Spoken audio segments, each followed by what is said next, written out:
प्रहसनाचा हा आनंद आम्ही एकत्र घेत असताना एका नवीन कृपेने तू आम्हाला भरावस अशी विनंती करीत आजच्या या गृहस्थानाच्या सभेला प्रभू आम्ही तुझ्या हाती येतो. तो आमचा सहाय्य करता हो व या सर्वस्वाच्याद्वारे तुझं गौरव होऊ दे. आजच्या सभेला प्रभू आम्ही तुझ्या सुमधुर नावात गीत गात सुरुवात करतो. नियोजित वक्त्यांच्याद्वारे प्रभू तो आमच्या अंतकरणाची भेट घे व आजची होणारी सभा आशीर्वादाची कर. प्रार्थना प्रभू येशूच्या नावाने मागतो म्हणून तो ऐक. आमेन. सर्वप्रथम आम्ही प्रभूची स्तुती आराधना करूया. क्वायर पुढे येऊन गीत गायनाची सेवा करेन. यासोबतच उपस्थित सन्मान्य पाळक वर्गाला माझी विनंती आहे, कृपा करून आपण पुढे येऊन बसावं.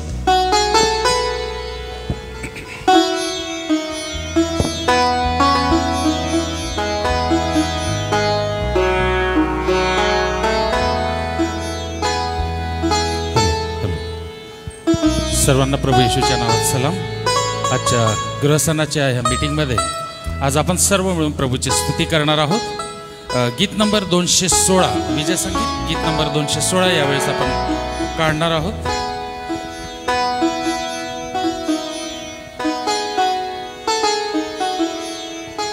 जय जय जगदीशा, जगाला तुझी मात्र आशा, जय मंगलधामा, जगावर तुझा मात्र प्रेम.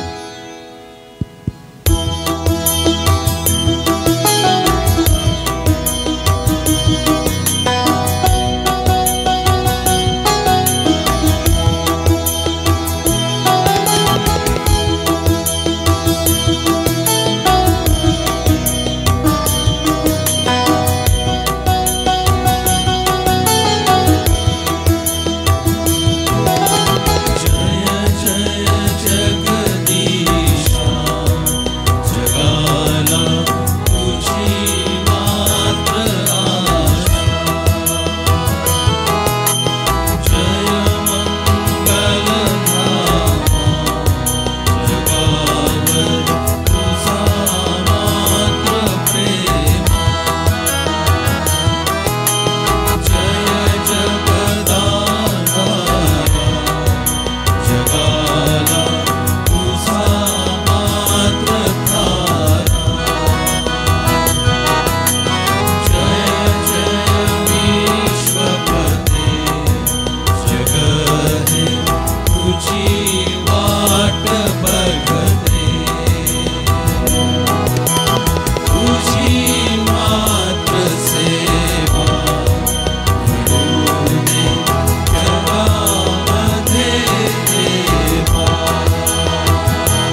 171 यावेळेस आपण काढूया.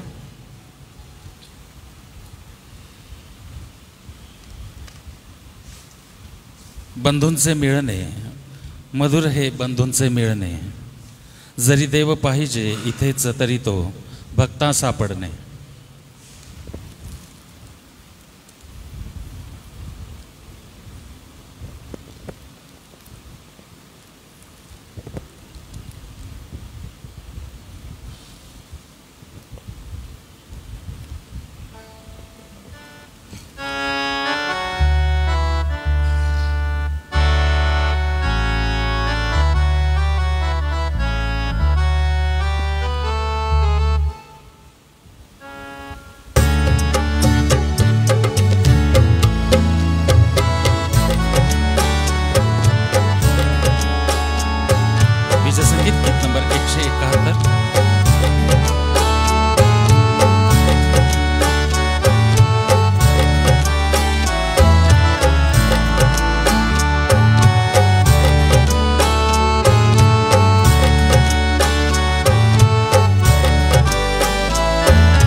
नीले गगन के उस पर रहता है प्यारा यीशु, आएगा लेने एक दिन, जाएंगे साथ जरूर।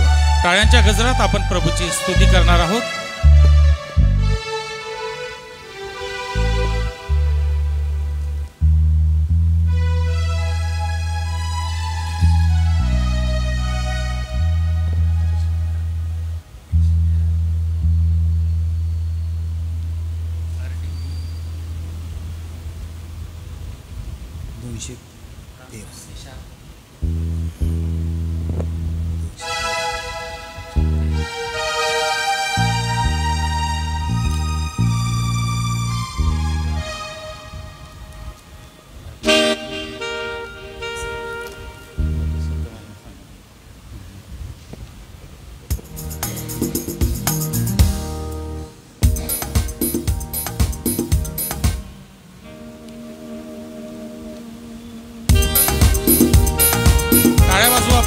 स्तुति करूँ।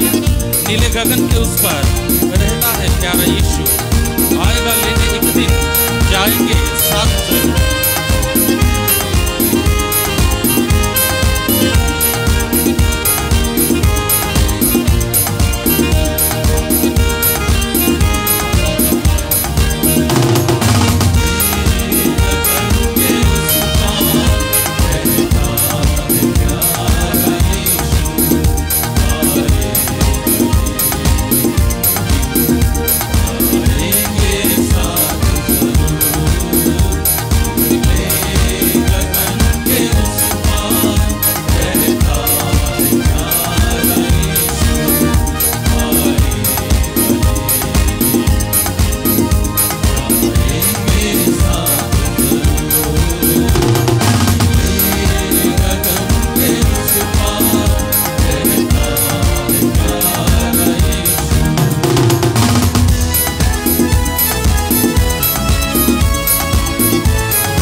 तेरे प्यार ने हमारी क्या जिंदगी सजाई मसीहा तूने हमारी।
आमच्या गृहांची बांधणी करणारा व आमचं जीवन मजबूत करणारा आमचा प्रभू, या पुन्हा एक वार प्रभूचरणी जाऊया, त्याचं सहाय्य मागीत त्याच्या उपस्थितीमध्ये या सुमधुर गीतांच्या द्वारे आपण त्याच्या समक्षतेचा पुन्हा एक वार नव्याने आनंद घेऊया.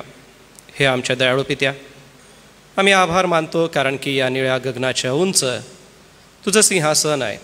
पृथ्वी तुझं सिंहासन, आकाश तुझं सिंहासन व पृथ्वी तुझं पदासन पित्या. आणि देवबापा, हे गीत आम्हाला त्याची आठवण देतं की तू किती सामर्थ्याने नटलेला आहेस. गेल्या 3 सभांच्याद्वारे प्रभू तू आम्हाशी बोललास, तुझ्या पवित्र वचनाद्वारे आमच्या अंतःकरणाची पकड घेतली व जे नियोजित वक्ते प्रभू तू आम्हास दिले त्यांच्या करवी आजपासून होणाऱ्या या सेवा कार्याला व तुझ्या प्रियदासाला आम्ही तुझ्या हाती सोपतो. व आजच्या या सभेमध्ये पुन्हा एक वार प्रभू तुझी शक्ती आणि तुझी कृपा आम्ही मागतो. प्रभू येशूच्या नावाने ही प्रार्थना केली म्हणून तो ऐक. आमेन. प्रियजन हो, आपलं ब्रीद आहे की सुज्ञानाच्या योगे घर बांधता येते, समंजसपणाने ते मजबूत राहते. ज्ञानाच्या योगे त्याच्या खोल्या सर्व प्रकारच्या मौल्यवान व मनोरम वस्तूंनी भरून जातात. नीतिसूत्रे याच्या 24व्या अध्यायातलं 3 आणि 4 हे वचन.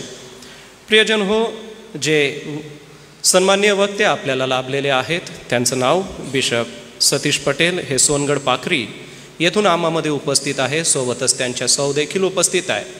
आपण आपल्या मंडळीच्या वतीने त्यांना स्वागत करणार आहोत आणि त्यांच्या स्वागतासाठी मी आदरणीय रेव्हरेंड जे.एच. पठारे पाळकसाहेब व सन्मान्य मार्था अक्का सुतार आपणाला विनंती करतो, कृपा करून आपण पुढे यावं व आपले जे नियोजित वक्ते आहेत त्यांना आपण सन्मानित करावं.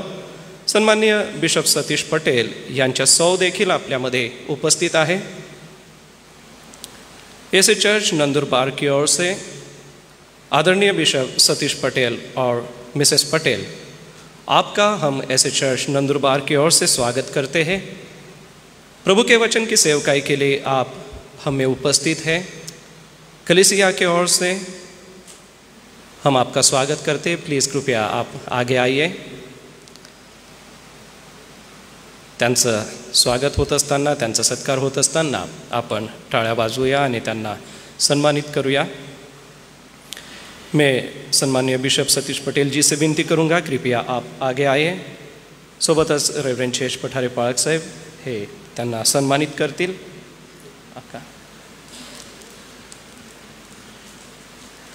बिशप सतीश पटेल आणि सौ पटेल यांचं स्वागत आपण एस चर्च नंदुरबारच्या वतीने करीत आहोत.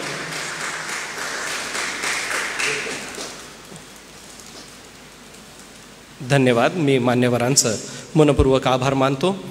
जे वक्ते सन्माननीय आपल्याला लाभलेले आहेत त्याने आपल्यामध्ये उपस्थित झालेले आहे. सोबतच खांडबारा चर्चचे पदाधिकारी किरण वसावे आणि त्यांच्यासोबतच पोलीस कॉन्स्टेबल विलास गावित हे देखील आहेत. सोबतच आपल्या स्थानिक मंडळीचे परशुरामदादा कोकणी आणि त्यांचा परिवार या सेवा कार्यासाठी व बिशप साहेबांच्या सोबत ते उपस्थित असतात. मंडळीच्या वतीने आपलंही शब्दसुमनाने मी स्वागत करतो. प्रियजन हो, जे सन्माननीय वक्ते आपल्याला लाभलेले आहेत त्यांचा परिचय थोडक्यामध्ये देतो. एअरपोर्टमध्ये त्यांनी एक फार मोठे अधिकारी म्हणून सेवा केली आणि या सेवेच्या सोबतच ते असिस्टंट कमिशनर दक्षिण गुजरात RTOमध्ये त्यांनी मोठी सेवा केली आणि सध्या 2017 सालापासून त्यांनी आपली शासकीय नोकरी सोडली, आपली सेवा सोडली आणि 2017 पासून पूर्ण वेळ ते पाळकीय सेवेमध्ये आहे आणि प्रचारकाची सेवा ते करतात. सोबतच हेव्हनली व्हॉइस ऑफ इंडिया या त्यांच्या एका संस्थेच्याद्वारे वेगवेगळ्या ठिकाणी ते प्रभूच्या वचनाची सेवा करत असतात. असं चांगलं व्यक्तिमत्व आज आपल्याला लाभलेलं असताना परमेश्वराला धन्यवाद देत पुढील वचनाच्या सेवेसाठी मी त्यांना पुढे आमंत्रित करतो. मैं बिशप सतीश पटेल जी से विनती करूंगा कि कृपया आप आगे आकर प्रभु के वचन में से सेवकाई करें.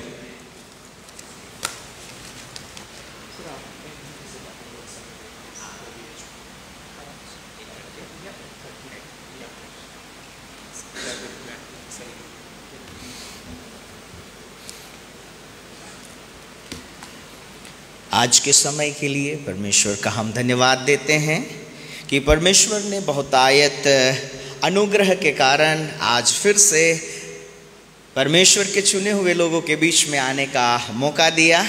और मैं धन्यवाद देता हूँ इस संस्थान के सारे पासवान लोग और प्रभु में सेवा में जुड़े हुए हर एक कमेटी के सदस्यों का और हर एक उस विश्वासी जन का कि आज हम आपके बीच में आकर परमेश्वर के राज्य की बात को प्रकट कर सकें.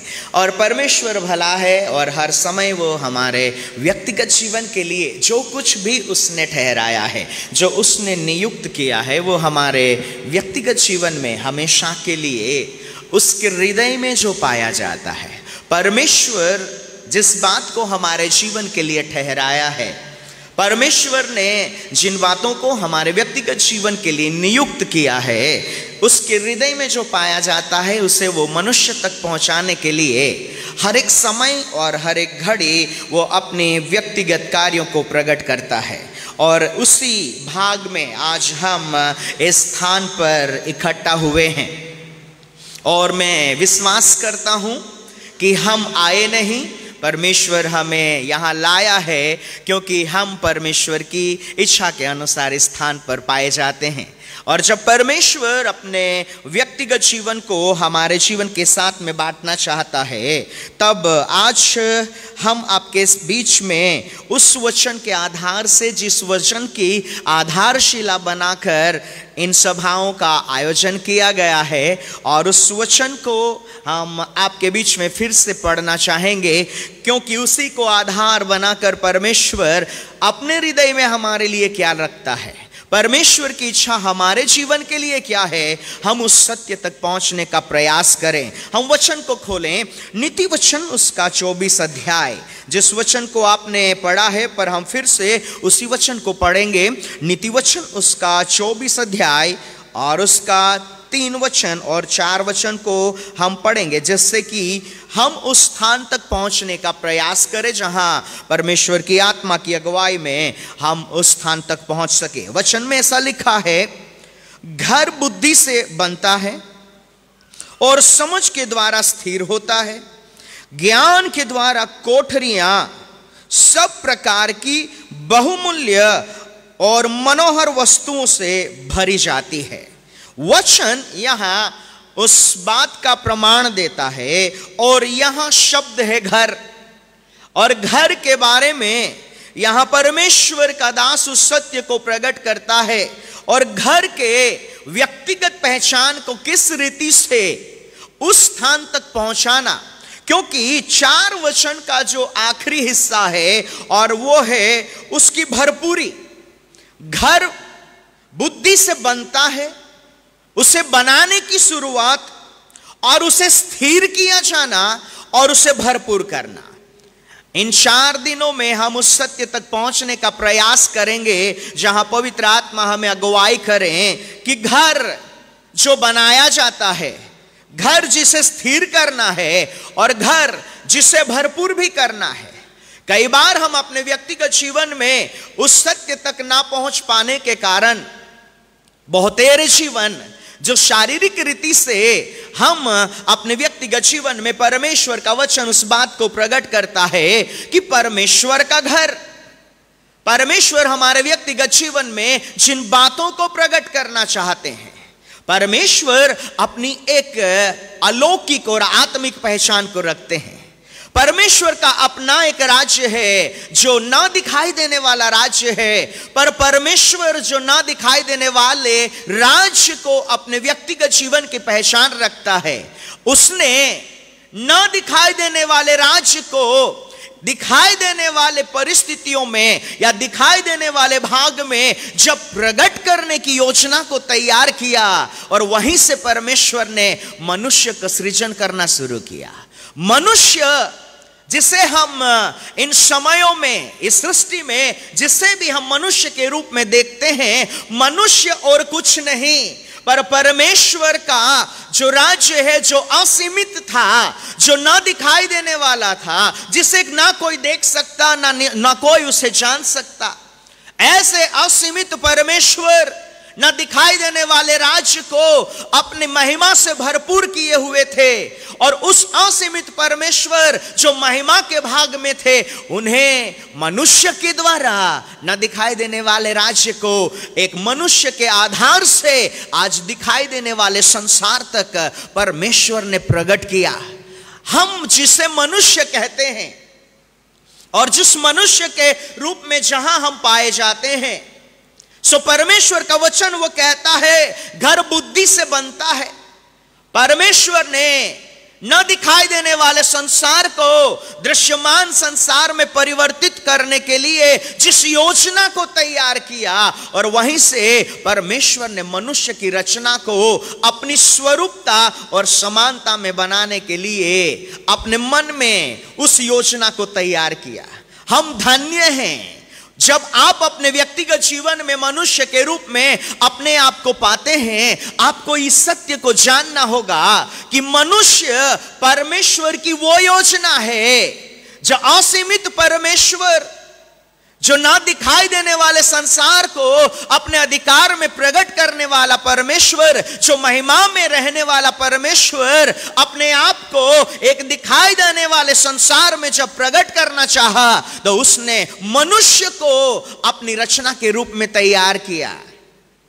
और इस मनुष्य को परमेश्वर ने जब रचा तो परमेश्वर की एक ही मनसा थी कि ना वो केवल मनुष्य को रचे, न केवल वो अपने व्यक्तिगत जीवन में उन बातों को जो परमेश्वर प्रकट करना चाहता है, परमेश्वर के दिल में हर एक मनुष्य के लिए जिस योजना को रखा है, और उस योजना को जब परमेश्वर शब्द के द्वारा पवित्र आत्मा के कार्य के आधार से इस सृष्टि को, जिसकी पहचान थी कि उसका अस्तित्व जो है, जो ना समझ में आए ऐसी परिस्थितियों में पड़े हुए उस सृष्टि को परमेश्वर ने फिर से एक नए रूप में तैयार करने की शुरुआत की। आज आपको और हमको जानना चाहिए हमें परमेश्वर ने क्यों सृजा है, हमारे सृष्टि के पीछे परमेश्वर का मकसद क्या है। जब आप अपने जीवन में इन दिनों में हर घर में सभाओं का या हर घर में जाकर परमेश्वर के सुसमाचार की बातों को हर एक व्यक्तिगत जीवन के साथ में बांट रहे हैं, और आप जिस घरों में प्रवेश करते हैं या जिस घर में हम रहते हैं, उस घर को किसी ना किसी ने जरूर बनाया है। वो एक शारीरिक घर है, पर परमेश्वर का लक्ष्य है इन दिनों में इन समयों में हम घरों घरों में जाकर सभाएं करते हैं, पर परमेश्वर का हृदय है कि हम भी परमेश्वर की वो आत्मिक स्थान या वो घर के रूप में अपने आप को तैयार करें जहां परमेश्वर हमसे भेंट कर सके।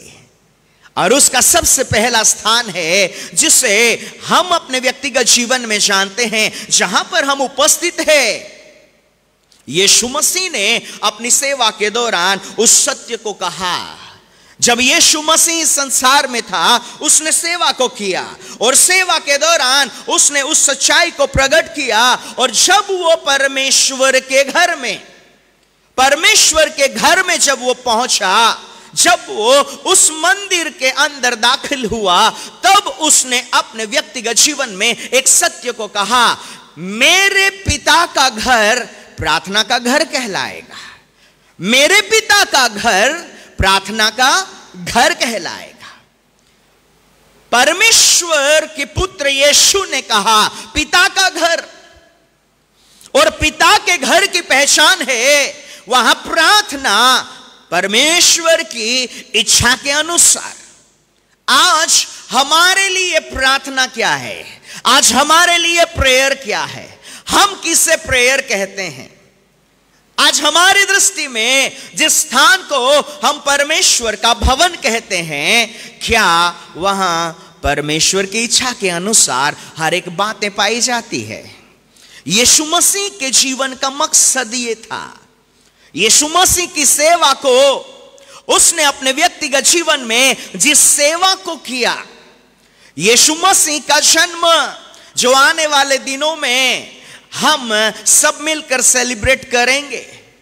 यीशु मसीह का जन्म जब हुआ, वो अपने माता पिता के घर में रहा।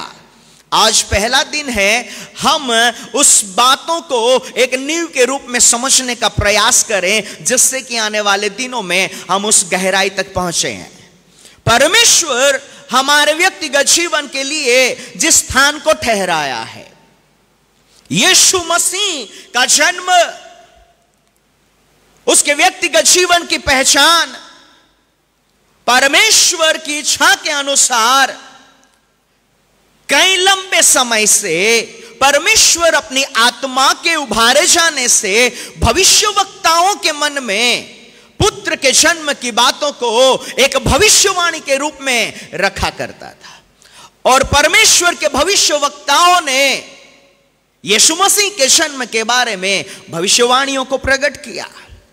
और उस भविष्यवाणियों के शब्द को आप कैसे परमेश्वर का घर बना सकते हैं? आप कैसे परमेश्वर का घर बन सकते हैं? आज हम अपने व्यक्तिगत जीवन में उस सत्य को समझें। जब तक हर एक व्यक्ति जो आज यहां उपस्थित है, ऐसे ही हर एक वो व्यक्ति जो परमेश्वर को जानता और पवित्र आत्मा के नियंत्रण में अपने व्यक्तिगत जीवन को परमेश्वर के निवास के लिए या परमेश्वर के आत्मा का निवास स्थान के रूप में अपने आप को तैयार ना करे, तब तक वो किसी भी घर में जाए या किसी भी घर में इकट्ठा हो, वो परमेश्वर का घर नहीं बन सकता। लोगों की भीड़ का इकट्ठा होना परमेश्वर का भवन नहीं कहलाता, ना वो परमेश्वर का मंदिर बन सकता है। परमेश्वर का घर है जहां परमेश्वर उन व्यक्तिगत जीवनों को देखना चाहता है।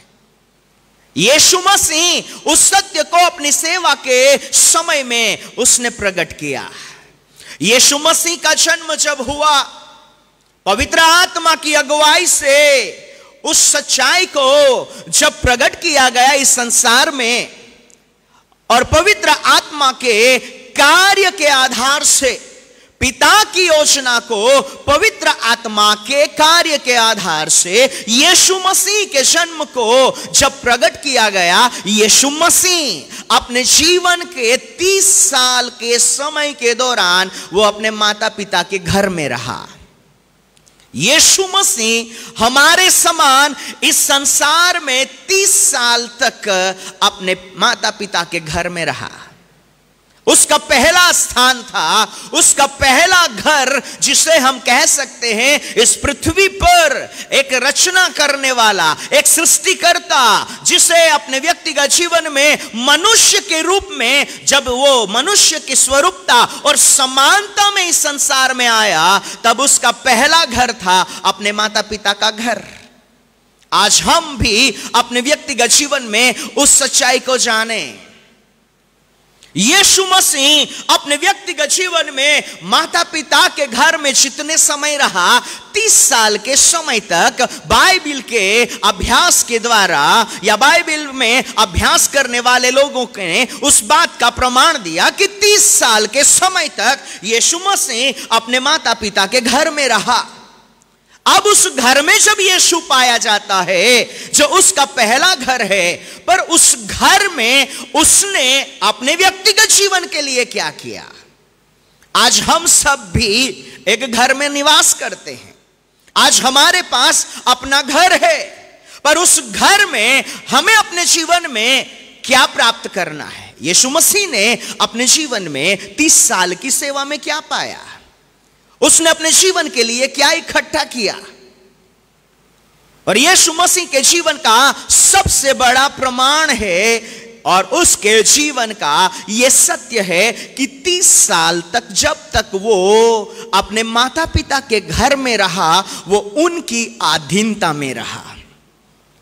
सबसे महत्वपूर्ण बात है, यीशु मसीह अपने पहले घर में जहां वो पाया गया, वहां उसने अपने व्यक्तिगत जीवन के लिए जो अपने जीवन की पहचान के रूप में पाया, वो है अपने माता पिता की अधीनता। और आज हम इस समय प्रभु के भवन में उपस्थित हैं, और प्रभु के भवन में जब हम उपस्थित हैं, हमारे व्यक्तिगत जीवन में सबसे पहले परमेश्वर अगर कुछ चाहता है, उसके हृदय में हमारे लिए अगर कुछ है, तो वो ये है कि हम उसकी इच्छा के अनुसार उसकी अधीनता में अपना जीवन बिताए। आज हम घर में जरूर रहते हैं, आज हम प्रभु भवन में भी हैं, आज हमारे व्यक्तिगत जीवन में घर की पहचान है, पर घर में न केवल आप काम करें, न घर में आप निवास करें, पर उस घर में रहते हुए आपको कुछ प्राप्त करना है। आमीन। और जब आप अपने व्यक्तिगत जीवन में उन बातों को प्राप्त करते हैं, जब आप अपने व्यक्तिगत जीवन में उन बातों को इकट्ठा करते हैं, यीशु मसीह ने अपने जीवन में उस बातों को जब अधीनता, उसके जीवन का लक्ष्य उसके पहले घर से शुरू हुआ, और उसके व्यक्तिगत जीवन में जो नींव डाली गई, या उसके जीवन की जो नींव है, वो है अपने माता पिता की इच्छा के अनुसार हर एक उस कार्य को करना। और आज प्रभु के लोगों को सबसे पहले अपने व्यक्तिगत जीवन में अगर कोई बदलाव चाहिए, तो आपके अपने घर में आप जहां हैं, अगर आप अपने व्यक्तिगत जीवन में शारीरिक रीति से जिस घर में है, तो शारीरिक रीति से उस परिवार में आप जहां पाए जाते हैं, आपके जीवन में सबसे पहली आवश्यकता है आप अपने जीवन को अधीनता में तैयार करें। और जब आप अपने जीवन में पहले घर के कार्य को, जो अधीनता के आधार से है, आपके घर का सबसे पहले नींव का कार्य जो है वो है अधीनता, और वहां ही आप अपने व्यक्तिगत जीवन की पहली तैयारी को शुरू करते हैं। और हर एक परिवार को चाहिए, जितने भी परिवार यहां पर मौजूद हैं, जितने भी लोग यहां पर मौजूद हैं, हम सब परमेश्वर की आशीषों का हिस्सा है, क्योंकि परमेश्वर ने कहा है मैं हर एक व्यक्ति को एक परिवार के रूप में बनाता हूं। और हर परिवार के लिए परमेश्वर की मनसा केवल ये नहीं है, क्योंकि परमेश्वर ने जब आदम को सृजा और उसे एक स्थान में रखा, आदम की रचना का सबसे पहला कार्य जब परमेश्वर ने उसी रचना की, तो आदम को केवल रचा ही नहीं, पर उसके लिए एक स्थान को परमेश्वर ने ठहराया। आदम के लिए सबसे पहला स्थान था एदन की वाटिका। पहले मनुष्य के लिए परमेश्वर ने जिस एदन की वाटिका की रचना की, और वचन में लिखा है वो एदन की वाटिका वो कोई पृथ्वी का अंश नहीं, पर वो परमेश्वर ने अपनी उपस्थिति के स्थान से उस स्थान को जो मनुष्य के जीवन के लिए जहां परमेश्वर ने उसे ठहराया था, वहां उस एदन की वाटिका में उसे रखा, ताकि वो उस स्थान में जब रहे। देखो, परमेश्वर की मनसा को हमें समझना है। कई बार हम अपने व्यक्तिगत जीवन में आशीषों की ओर बढ़ते हैं, पर परमेश्वर हमसे क्या चाहता है उसे हम छोड़ देते हैं।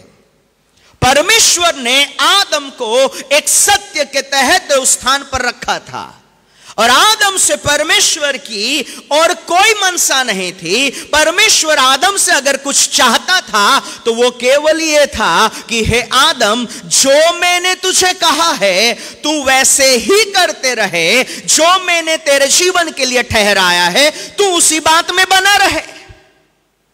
परमेश्वर चाहते हैं कि हम उसकी अधीनता को अपने जीवन में बनाए रखें। परमेश्वर की मनसा है। पहले घर में आदम के लिए भी परमेश्वर की इच्छा थी कि आदम मेरी इच्छा को अपने जीवन में माने, वो अपनी इच्छाओं के अनुसार ना चले। अधीनता का मतलब हम अपने व्यक्तिगत जीवन में किसी बात को गुलामी के रूप में नहीं देखना चाहिए। कई बार हम अपने व्यक्तिगत जीवन में अधीनता का मतलब समझ नहीं पाते। अधीनता आपके जीवन को सीमित बनाना नहीं है। अधीनता आपके व्यक्तिगत जीवन की वो तैयारी है, यह घर का बनाने का नींव है। और आदम के व्यक्तिगत जीवन के लिए परमेश्वर ने वो नींव डाली थी। अगर तू मैंने जो कहा है उसमें बना रहे तो हर एक बातें तेरे जीवन में परमेश्वर की इच्छा के अनुसार पूरी होगी।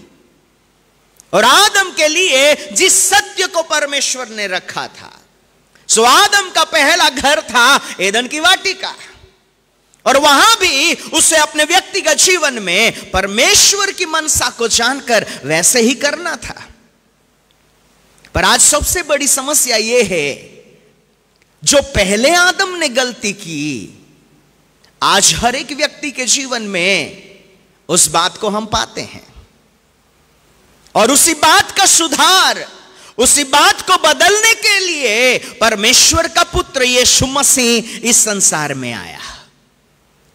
उसे हमारे समान उस मनुष्य के रूप में अपने आप को प्रकट करना था, और उस प्रगटीकरण के पीछे उसे अपने व्यक्तिगत जीवन में जिस तैयारी को करना था, और वो था उसके पहले घर में जहां वो 30 साल तक अपने माता पिता की अधीनता में रहा। अधीनता आज चर्च के लिए एक सबसे महत्वपूर्ण सच्चाई है। आज सबसे अद्भुत बात यह है, चर्च उस सत्य को जाने, स्वर्ग इसलिए स्वर्ग नहीं है, ध्यान से सुने, स्वर्ग इसलिए स्वर्ग नहीं है कि वहां अद्भुत और अलौकिक बातें हैं। ना स्वर्ग इसलिए स्वर्ग है कि वहां पवित्रता पाई जाती है, पर स्वर्ग इसलिए स्वर्ग है क्योंकि वहां हर एक बातें परमेश्वर की अधीनता में पाई जाती है। वहां ना स्वर्गदूत, न वहां कोई व्यक्ति, वहां अपने व्यक्तिगत जीवन की पहचान के अनुसार वहां बहुत ही सामर्थी परमेश्वर के स्वर्गदूत जो सेना के रूप में पाए जाते हैं, वहां पवित्र संत लोग भी पाए जाते हैं। पर स्वर्ग स्वर्ग इसलिए है क्योंकि वहां हर एक पहचान को परमेश्वर की इच्छा के अनुसार हर एक कार्य को करना है। स्वर्ग केवल पवित्रता के लिए स्वर्ग नहीं है। स्वर्ग में पहुंचने के लिए आपको केवल पवित्रता नहीं चाहिए, यीशु मसीह का जन्म पवित्र आत्मा के द्वारा उसके व्यक्तिगत जीवन को एक परमेश्वर के पुत्र के रूप में जब सृजा गया तो उसके जीवन में पवित्रता जरूर थी, पर उसके व्यक्तिगत जीवन को उसे अधीनता में तैयार करना था। स्वर्ग इसलिए स्वर्ग है, हर एक विश्वासी जो परमेश्वर की योजना में आगे बढ़ रहा है, हर एक के जीवन का लक्ष्य है एक दिन हम स्वर्ग जाएंगे। हर एक के जीवन में लक्ष्य है हम स्वर्ग जाना चाहते हैं, पर स्वर्ग हमारे व्यक्तिगत जीवन में पहुंचने के लक्ष्य के रूप में दिया गया है, और उसकी सबसे पहली सीढ़ी है कि हमारे जीवन में अधीनता रहे। और आज हमें अपने व्यक्तिगत जीवन को सबसे पहले जांचना होगा, हमें परखना होगा हम कितने प्रतिशत अधीनता में पाए जाते हैं। हम प्रभु के भवन में जरूर हैं, हम प्रभु के घर में पाए जाते हैं, हम परमेश्वर के राज्य में अपने व्यक्तिगत जीवन को प्रकट करने के स्थान में जरूर पाए जाते हैं, पर सबसे बड़ी सच्चाई यह है आज हमारे जीवन में कितनी प्रतिशत अधीनता है, हम कितने प्रतिशत समर्पित हैं। प्रभु के भवन में जब हम आते हैं, हमारे व्यक्तिगत जीवन को जो नींव है घर बनाना, और घर जो बनाया जाता है उसको बनाने के पीछे परमेश्वर कुछ तो अपनी योजना रखता है, और परमेश्वर की योजना को जब तक हम ना समझे, जब तक परमेश्वर जो चाहते हैं हमारे समझ में ना आए, तब तक परमेश्वर जिस रीति से हमें तैयार करना चाहता है हम तैयार नहीं हो सकते। और एक सत्य को हम समझने का प्रयास करें, कई बार हम परमेश्वर के घर या परमेश्वर के स्थान को नहीं समझ पाते।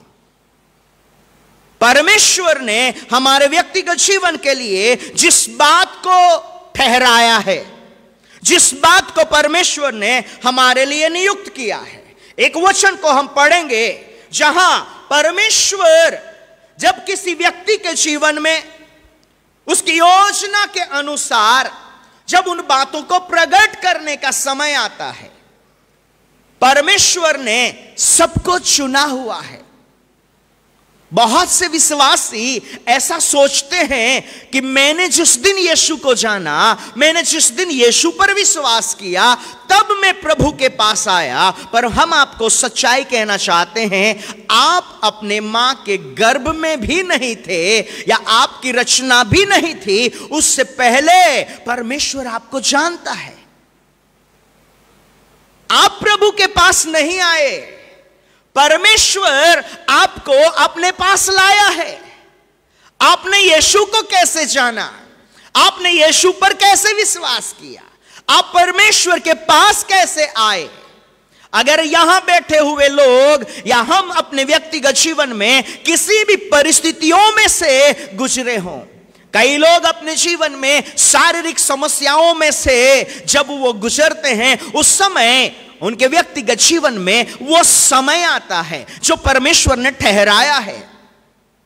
हम आपको सच्चाई कहना चाहते हैं, बीमारियां तो केवल एक बहाना है, प्रभु को आपको अपने पास बुलाना है। ये बीमारियां, ये समस्याएं, ये परिस्थितियां तो केवल एक बहाना है जिसके कारण आप परमेश्वर के पास आ सके। इसलिए जितने भी व्यक्तिगत जीवन उस परिस्थितियों से होकर परमेश्वर के पास आए, हमें वहां नहीं रहना है कि जहां से हम प्रभु के पास पहुंचे, पर हमें जानना है किस लक्ष्य के तहत, क्यों परमेश्वर ने आपको बुलाहट दी है। मैं आपको कहना चाहता हूं, इस भवन में उपस्थित हर एक व्यक्ति परमेश्वर के राज्य के लिए सबसे कीमती है। आप बहुमूल्य हैं। प्रभु के राज्य में हर एक व्यक्ति परमेश्वर की योजना में बहुमूल्यता रखता है, और आपकी चुनाव जो है परमेश्वर उस सत्य को जानता है। कई बार हम ना समझ होने के कारण हम उसे समझ नहीं पाते कि क्यों आज हम यहां हैं। ऐसा ही कुछ परमेश्वर के चुनाव में एक व्यक्ति के जीवन में भी हुआ। आज हम उस नींव को डालेंगे जिससे कि आने वाले दिनों में हम उस आत्मिक ऊंचाई तक जा सके जहां परमेश्वर हमें ले जाना चाहता है, और परमेश्वर का आत्मा हमें उस अगुवाई को करे जहां से हमें अपने व्यक्तिगत जीवन तक उस सत्य को प्राप्त करना है। हम वचन को पढ़ेंगे, और जिनके भी पास बाइबिल है वो बाइबिल को खोले, वचन को खोले। उत्पत्ति उसका 28 सब अपने व्यक्तिगत जीवन में उस सच्चाई को समझे, क्योंकि परमेश्वर हमारे जीवन के साथ में उस बात को प्रकट करे जहां की परमेश्वर हमारे जीवन के साथ में उस सत्य तक पहुंचने के लिए हमें तैयार कर सके। और वचन में परमेश्वर उस भाग को जहां याकूब परमेश्वर की योजना में उसके व्यक्तिगत जीवन को जिस रीति से उसने अपने जीवन में अपने पिता से आशीष को पाया था, आज हम उस बात में नहीं जाएंगे कि उसने कैसे आशीष को पाया, पर उसने अपने व्यक्तिगत जीवन में उस आशीष को पाया।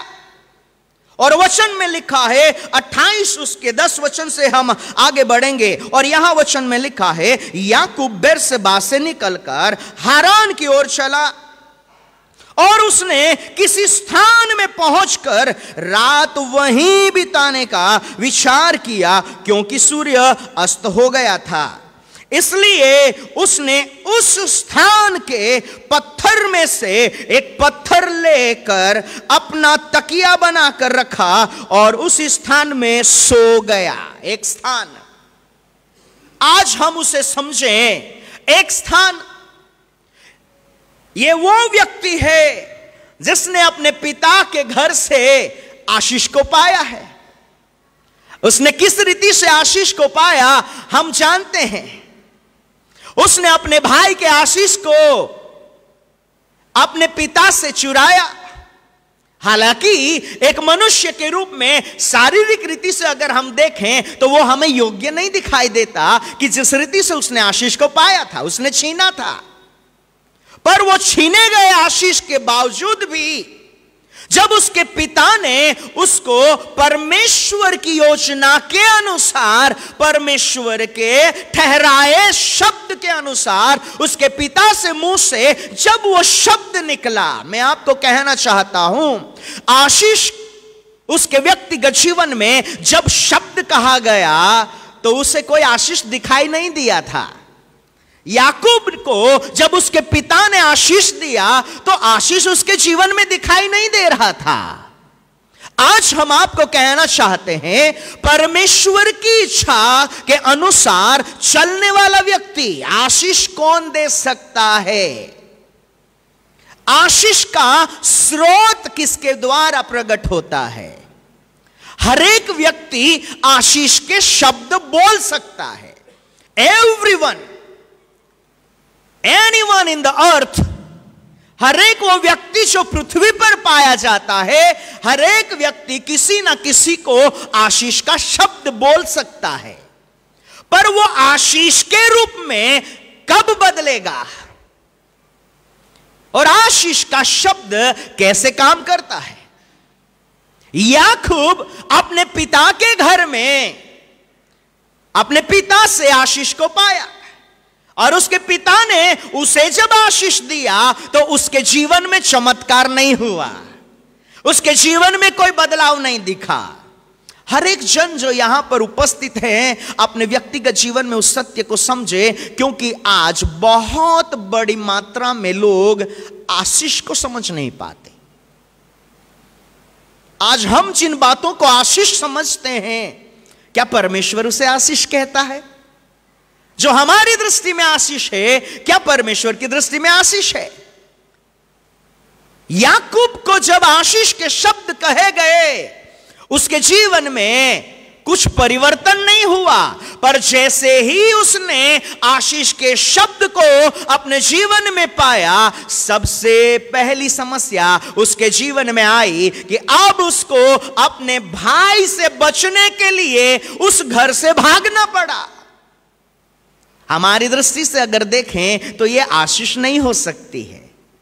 अगर आपको अपने घर से भागना पड़े तो आप उसे आशीष नहीं कह सकते। और यहां याकूब को आशीष का शब्द मिला तो उसे घर से भागना पड़ा।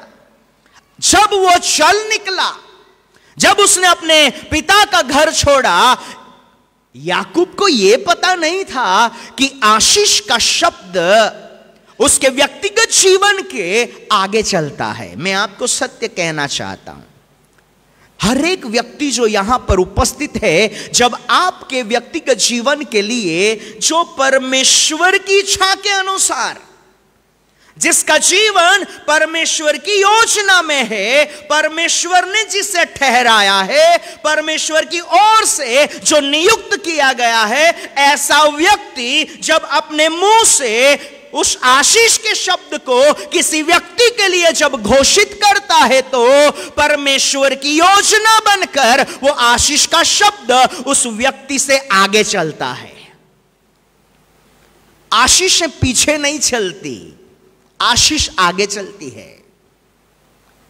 आज विश्व के हर एक विश्वासी को यह समझना चाहिए, आशीषें आपके पीछे नहीं, आशीषें आपके आगे चलती है। यही अंतर है जो प्रभु के हैं और जो प्रभु के नहीं हैं। जो प्रभु के नहीं हैं उनके पीछे आशीषें चलती है, पर जो प्रभु के हैं उनके आगे आशीषें चलती है। आमीन। आपके व्यक्तिगत जीवन में आपको यह समझना है। उस शब्द के आधार से याकूब ने अपने मार्ग को तय करना शुरू किया। अब वो चल निकला। अब जब वो चल रहा है तो रास्ते में एक स्थान पर रुक गया, और वो स्थान याकूब ने पहले से ठहराया हुआ नहीं था। हम आपको कहना चाहते हैं, जब आप अपने व्यक्तिगत जीवन में परमेश्वर के चुनाव में हैं, परमेश्वर आपके व्यक्तिगत जीवन को नियुक्त किया है, ठहराया है, और आपके जीवन के लिए जब आशीष को बोला जाता है तो आप कहां ठहरेंगे, वो परमेश्वर की योजना बनकर आपके लिए उस स्थान को पहले से परमेश्वर निर्धारित करता है। आपका चलने का हर कदम, कई बार हम अपने घर से निकलते हैं या कई बार हम अपने स्थान से निकलते हैं तो दुआ करते हैं, और हम ये दुआ करते हैं, प्रभु हम जहां जाना चाहते हैं वहां ही हमें पहुंचाइए, रास्ते में हमारी सुरक्षा करें। पर मैं आपको कहना चाहता हूं, ये प्रार्थना उन लोगों के लिए है जो आज तक उस सच्चाई को समझ नहीं पाए कि जब आप चलते हैं तो आपके पहले परमेश्वर की योजना मार्ग बनकर आपके आगे चलती है। आपके व्यक्तिगत जीवन में उस सच्चाई को आपको जानना है। यीशु मसीह जब चल निकला, यहां याकूब अपने घर से चला, वो उस घर में था, आशीष उसके घर में दी गई। याकूब के जीवन में पहली आशीष के शब्द उसने अपने घर में पाए, और उस घर में उसने अपने व्यक्तिगत जीवन में आशीष के शब्द को पाया, पर आशीष उसको घर में नहीं मिली। पर जब वो चल निकला तो रास्ते में अब आशीष उसके लिए परमेश्वर की योजना बनकर प्रकट हो रही है। परमेश्वर के लोगों को चाहिए कि वो परमेश्वर की योजनाओं को जाने। आशीषें केवल शारीरिक नहीं होती है, आशीषें केवल दिखाई देने वाले भाग में हमारे जीवन में प्रकट होने वाली बातें नहीं होती है, पर आशीषें परमेश्वर की इच्छा के अनुसार हमारे लिए एक स्थान को, एक जगह को और परमेश्वर की योजना को वहां हमारे पहुंचने से पहले उस स्थान को तैयार करती है। इसलिए यीशु मसीह ने सबसे अद्भुत सच्चाई को अपने जीवन के द्वारा प्रकट किया, और यीशु मसीह ने एक सत्य को और एक अद्भुत वायदे को हमारे साथ किया, जिसके तहत आज भी हम इस प्रभु के घर में पाए जाते हैं, और वो ये है, मैं तुम्हारे लिए जगह तैयार करने जा रहा हूं, मैं तुम्हारे लिए एक स्थान को तैयार करने जा रहा हूं, और जब स्थान तैयार हो जाएगा तो मैं फिर से तुम्हें लेने आऊंगा। जगह। आज हमारे व्यक्तिगत जीवन में हमें उस स्थान को समझना है, हम किस स्थान पर पाए जाते हैं, हम अपने व्यक्तिगत जीवन में कौन सी जगह पर खड़े हैं। कई बार हम ऐसा सोचते हैं, हम शारीरिक रीति से जिस स्थान में, कई बार हम कहते हैं हम इस राज्य में हैं, हम इस नगर में हैं, हम इस पद पर हैं, हमारी स्थान ये है, हम जहां भी हैं, हम शारीरिक रीति से बहुत से व्यक्तिगत जीवन, जब हम इस प्रभु भवन में हैं तो आप अपने व्यक्तिगत जीवन में ऐसा कह सकते हैं, हम इस प्रभु भवन में एक विश्वासी हैं। यहां ऊपर मंच पर विराजमान जितने भी व्यक्तिगत जीवन हैं जो परमेश्वर की योजना में चुने हुए हैं, वो अपनी पहचान को प्रकट करते हैं। हर एक का अपना स्थान है, पर परमेश्वर क्या चाहता है? आज हम अपने अपने स्थान में पाए जाते हैं, पर क्या हम परमेश्वर के ठहराए हुए स्थान में हैं? क्या आज हम परमेश्वर के द्वारा नियुक्त किए हुए स्थान में पाए जाते हैं? हमारा स्थान क्या है? और उसकी सच्चाई हमारे जीवन में किसी के कहने से या किसी के सुनाने से नहीं, पर हमारे व्यक्तिगत जीवन में परमेश्वर के द्वारा नियुक्त की गई उस योजना को जब वो आपके साथ आपके जीवन में परमेश्वर की योजना में परमेश्वर ने जैसे ठहराया है, इस रीति से हर एक बातें आपके जीवन में घटित होना शुरू हो जाए। आमीन। आपके व्यक्तिगत जीवन में चाहिए कि परमेश्वर वो करें। आज बहुत बड़ा समुदाय है जो यीशु पर विश्वास करता है और वो चाहता है कि वो जैसा चाहते हैं वैसा प्रभु उनके लिए करे। वो भी एक स्थान है। हम जहां है वहां हम प्रभु से चाहते हैं कि प्रभु आप मेरे जीवन में ऐसा करें, यह भी एक स्थान है। पर परमेश्वर हमें उस स्थान से आगे लाना चाहता है, और उस स्थान से जब हम आगे बढ़ेंगे तो वहां आपकी इच्छा के अनुसार नहीं, पर परमेश्वर अपनी इच्छा के अनुसार आपके जीवन में करना शुरू करेगा। इसे कहते हैं स्थान का बदलाव। आज बहुत से लोग विश्वास में जरूर पाए जाते हैं। आज हम अपने व्यक्तिगत जीवन में यह जरूर कह सकते हैं कि हम प्रभु पर विश्वास करने वाले लोग हैं, हम प्रभु के लोग हैं। पर मैं आपको कहना चाहता हूं, हम कौन है वो हम कहते हैं उससे प्रकट नहीं होता, पर आपका स्थान का बदलाव प्रकट करता है कि आप कौन हैं। आपके व्यक्तिगत जीवन का बदला हुआ स्थान। याकूब अपने घर में था, उसको आशीष जरूर मिली, और आशीष के आधार से उसके पिता के शब्द के अनुसार जब उसने उस शब्द को पाया तो कोई भी बातें उन शब्दों के अनुसार उसके जीवन में दिखाई नहीं दे रही थी, पर उसके विपरीत बातें उसके जीवन में थी। पर याकूब के जीवन के लिए अब उसके घर से उसे आगे बढ़ना था। और आज हम कहां पाए जाते हैं कि आज हम आगे बढ़ रहे हैं, क्या आज हमने अपना स्थान छोड़ा है। मैं ये नहीं कहना चाहता कि चर्च में आपका स्थान बदले, मैं ये कहना चाहता हूं कि आत्मिक पहचान में आपका स्थान बदले। हम अपने शारीरिक स्थान को ना बदलें, पर हमारे आत्मिक स्थान को बदले।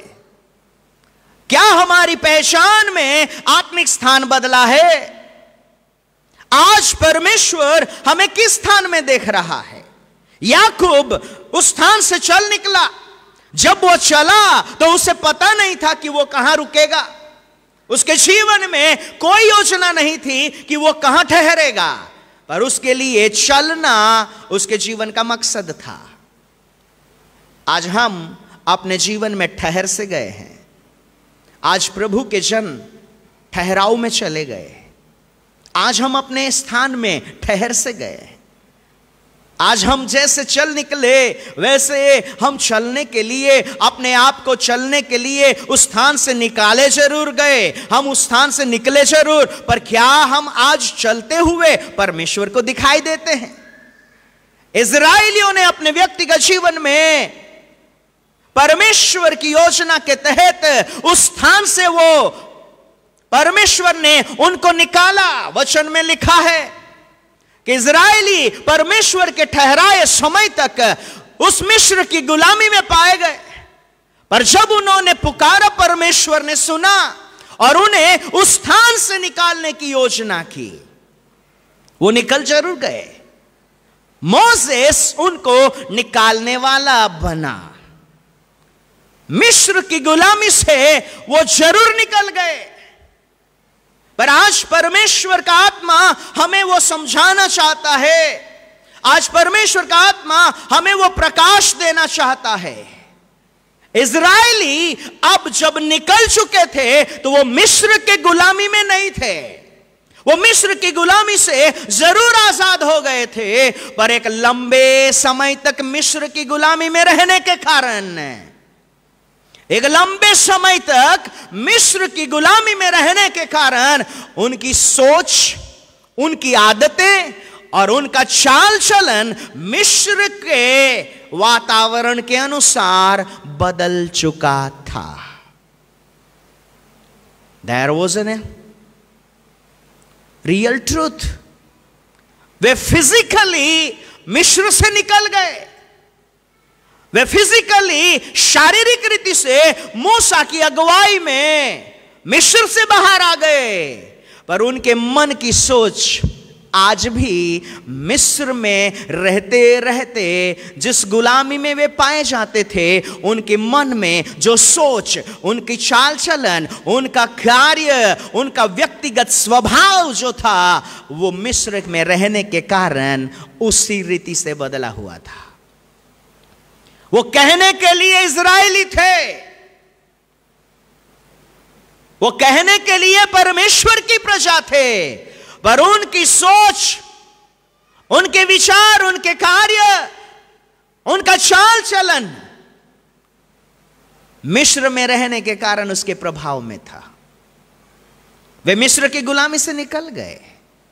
मैं आपको सत्य कहना चाहता हूं, हम जिस स्थान से निकल गए वो हमारे व्यक्तिगत जीवन के लिए पहला कार्य है। हम जहां पाए जाते थे, हमारे व्यक्तिगत जीवन में हम जहां पाए जाते थे, वहां से तो हम जरूर निकल आए। आज हमारे जीवन में वो बातें नहीं दिख रही है जो हमारे जीवन में पहले पाई जाती थी, पर मैं आपको सच कहना चाहता हूं, आज भी आत्मिक दृष्टि से अगर देखा जाए तो एक लंबे समय से हम जिस स्थान में रहे, जिन परिस्थितियों में रहे, जिस एटमॉस्फेयर में रहे, उसका प्रभाव हमारे सोच, विचार, कार्य और हमारे स्वभाव में पूरी रीति से पाया जाता है। क्या आज हमारे मन के विचार परिवर्तित हुए हैं? आज हम पाप की गुलामी में नहीं पाए जाते। हमने यीशु पर विश्वास किया। आज हम बाहर के लोग नहीं हैं, हम आंगन के लोग नहीं हैं, हम परम पवित्र स्थान के लोग होने का दावा करते हैं। हमारा स्थान जरूर बदल गया, पर क्या हमारी सोच बदली है?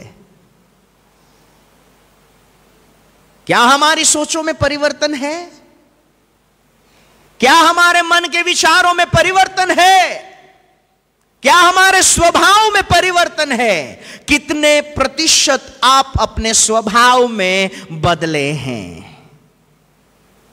हम आपको यह नहीं कहना चाहते कि आप प्रभु में कहां हैं, हम आपको यह कहना चाहते हैं प्रभु आपको कहां देख रहा है। आज हर एक व्यक्ति जो यहां पर है, आज हर एक व्यक्ति जो यहां पर मौजूद है, वचन के अनुसार याकूब ने भी तो आशीष पा लिया था। याकूब को उसके पिता ने आशीष दे दिया था, पर याकूब के व्यक्तिगत जीवन में आशीष के शब्द मिलने के बावजूद भी उसके जीवन में जिस परिवर्तन को परमेश्वर लाना चाहता था, उसके लिए उसे आगे बढ़ना था। पर याकूब चल निकला। हम कितना चल रहे हैं, हम कितने कदम चले हैं। कई बार हम ऐसा सोचते हैं, बहुत से लोग अपने व्यक्तिगत जीवन में हम आपके बारे में नहीं जानते, पर हम अपने चर्च के बारे में या हम जहां हैं उस स्थान के बारे में जानते। कई बार हम ऐसा सोचते हैं, पहले मैं जब प्रभु में आया था तो मैं केवल विश्वासी था, मुझे परमेश्वर ने आगे बढ़ाया, आज मैं प्रचार भी कर सकता हूं, आज मैं लोगों को भी सिखा सकता हूं। मैं आपको सत्य कहना चाहता है, आप अपने व्यक्तिगत जीवन में पहले क्या करते थे, आज क्या करते हैं, वो जरूरी नहीं है, पर आपका स्थान कितना बदला है। How much change in your spiritual place. आप किन शब्दों को जो सुनते हैं, आप तक आने वाला शब्द जिसे प्रचार के रूप में वचन के आधार से लाया जाता है, मैं आपको कहना चाहता हूं, शब्द में कोई सामर्थ्य नहीं है, पर शब्द में सामर्थ्य तब आता है जब बोलने वाला व्यक्ति का स्थान परमेश्वर की दृष्टि में बदला हुआ होता है। यहां बोलने से सामर्थ्य नहीं है, पर आप किस स्थान में है वहां से सामर्थ्य प्रकट होता है। आप कहां खड़े होकर बोल रहे हैं वो जरूरी नहीं है, आपका पद क्या है वो जरूरी नहीं है। आप अपने व्यक्तिगत जीवन में परमेश्वर के बारे कितना जानते हैं या परमेश्वर को कितना जानते हैं वो आवश्यक नहीं है, पर परमेश्वर आपको जिस स्थान में देखना चाहते हैं, क्या आप उस स्थान तक पहुंचने के लिए अपनी दौड़ में आगे दौड़ रहे हैं। आज बहुत से लोग रुके हुए हैं, आज हम ठहर चुके हैं, आज हमारे जीवन में ठहराव आ चुका है। याकूब के जीवन में परमेश्वर ने उस सत्य को लाया और उस सत्य के आधार से उस घर में उसने आशीष के शब्द को पाया और अब याकूब वहां से चल निकला। और वचन में लिखा है, जब वो और उसने 11 वचन, और उसने किसी स्थान में पहुंचकर, उसने किसी स्थान में पहुंचकर, किसी स्थान में, बाइबल में बहुत से जगह का स्थान में उस जगह के नाम को लिखा जाता है। बाइबल में बहुत से ऐसे स्थान हैं जिसको पहले से एक नाम, उस स्थान को एक नाम से पहचाना जाता है, पर एक व्यक्ति जब परमेश्वर की योजना में चलना शुरू करता है तो वो पहले से जिसका नाम या पहले से जिसकी पहचान है वो वहां नहीं पहुंचता, पर परमेश्वर उसे ऐसी जगह में पहुंचाता है जहां जब वो व्यक्ति पहुंचता है तो उस स्थान को एक नाम मिल जाता है। परमेश्वर ने आपको इसलिए चुना है। इस पृथ्वी पर ऐसे बहुत से स्थान हैं जिसको आत्मिक संसार, शारीरिक संसार उसे स्थान के रूप में जानता है, पर आत्मिक संसार उसे स्थान के रूप में, एक जगह के रूप में उसका नाम नहीं देता। पर जब एक व्यक्ति परमेश्वर की योजना में चलकर उस स्थान में पहुंचता है तो परमेश्वर उस जगह को एक नया नाम दे देता है। यहां उपस्थित बहुत से लोग अनेक स्थानों से आए हैं। हम आपको नहीं जानते, पर हमारी आत्मिक दृष्टि से हम आपको पहचान सकते हैं। आप में से बहुत से लोग अनेक स्थानों से आए हैं और आप अपने व्यक्तिगत जीवन में आज जब यहां पाए जाते हैं तो परमेश्वर की मनसा, परमेश्वर की दिल की इच्छा, परमेश्वर के मन में आपके द्वारा एक ही है, जहां मैंने तुम्हें लाया है उस जगह को जब तुम मेरी इच्छा के अनुसार इस जगह में बने रहोगे तो उस जगह को एक नया नाम मिल जाएगा।